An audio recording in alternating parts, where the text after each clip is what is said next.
Hi everyone, my name is Yi. I'm your host for Occupational Medicine Pearls podcast. This episode is the third in the series of non-ionizing radiation. I previously covered UV radiation, radio frequency EMF, and this time is extremely low frequency radiation, so ELF or ELF. When we're thinking about radio frequency, we can think about radio towers and any radio appliances that uses radio wave. With the ELF, we need to think about just pure electricity. So these waves, these frequency only exist when there is electrical power of sufficient energy source. And then it make it easier to visualize the sources of them, occupation, and their potential problems. By definition, extremely low frequency radiation is a type of non-ionizing radiation with frequencies from 0 to 300 Hz. It's very low. It is generated by electrical devices, power lines, and electrical wiring. Now, this definition is from Wikipedia.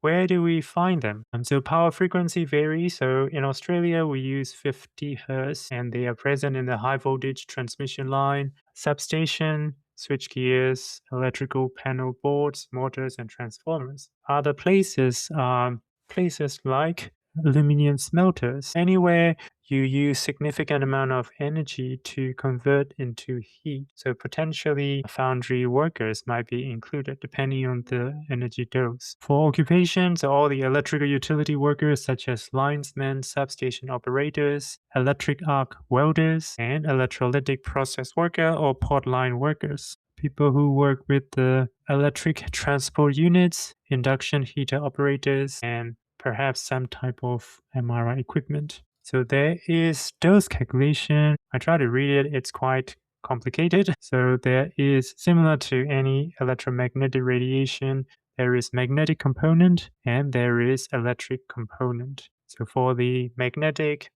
flux density is measured with Tesla or microtesla, and electric field strength.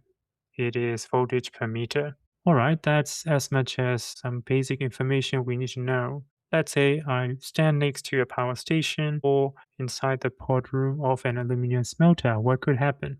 Most of the time, nothing. That's the most important side effects. It doesn't cause much. However, if you had some high level exposure, things like peripheral nerve or muscle stimulation, that stimulation can create visual flicker or phosphene. It is one of the scenes in the novel or the movie Three Body Problem where they talk about the universe will flicker to you. So I'm making a reference. I want you to read or watch the TV series. And what do I mean by phosphene? And phosphene happened in the universe level. And that is so cool in that scene. And it took me a while to understand the concept.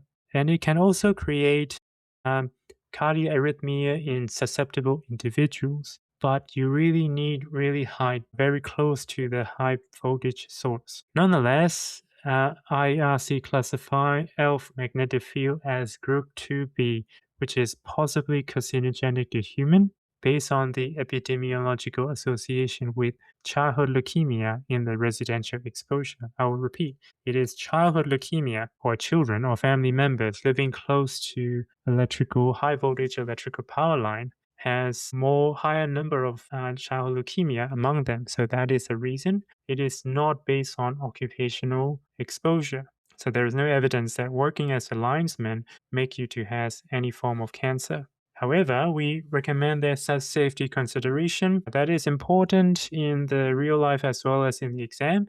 So that is implanted medical devices such as pacemaker or implantable defibrillator. They may malfunction. So that is based on the voltage level. And when you read the safety document of the device, or if you can ask the manufacturer how safe is required.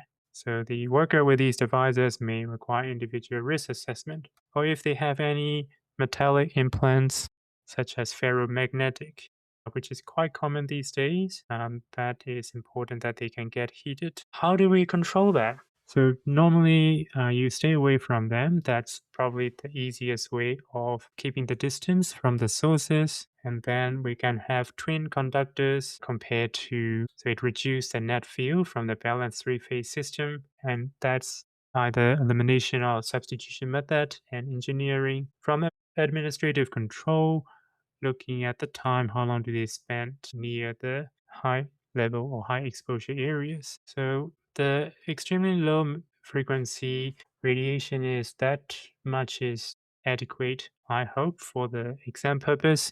However, it can be paired with any question that aim at the communication skill and how do you manage the stakeholders. So that is important to know. All right, this is a short episode, and I hope you find this useful. Then I will move to the next episode. Bye.